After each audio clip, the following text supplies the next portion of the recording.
First డైరెక్ట్గా మనం mic అనేది అన్బాక్సింగ్ చేద్దాం. ఇనారో వైర్లెస్ మైక్ ఫీచర్స్ మీరు కూడా చూడొచ్చు, బ్యాక్ సైడ్ ఉన్నాయి. అంటే మీరు వాయిస్ కూడా ఇప్పుడు మైక్ వాడకుండా రికార్డ్ చేస్తున్నారు కదా, మీరు డిఫరెన్స్ అనేది చూసి చెప్పండి. అంటే before using mic and after using mic. ఇప్పుడు తిప్పి చూపిస్తా. రిసీవర్ని డైరెక్ట్గా మన మొబైల్కి ప్లగ్ ఇన్ చేసేయాలి.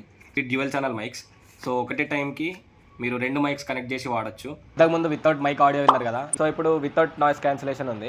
ఆ ఫ్యాన్ ఆన్ చేసిన సో నాయిస్ వస్తూ ఉంటుంది. సో ఇప్పుడు మనం first level of noise cancellation on చేద్దాం. టెక్నాలజీ. సో ఇప్పుడు ఆడియో క్వాలిటీ ఎట్లుందో ఒకసారి డిఫరెన్స్ చూడండి. టెక్నాలజీ ఇంతకుముందుకి ఇప్పుడుకి కొంచెం డిఫరెన్స్ ఉంటుంది. టెక్నాలజీ. సో ఇప్పుడు third level of noise cancellation on చేసిన. ఇప్పుడు వింటున్న ఆడియో క్వాలిటీ చాలా బెటర్ వస్తుందని ఎక్స్పెక్ట్ చేస్తున్నా.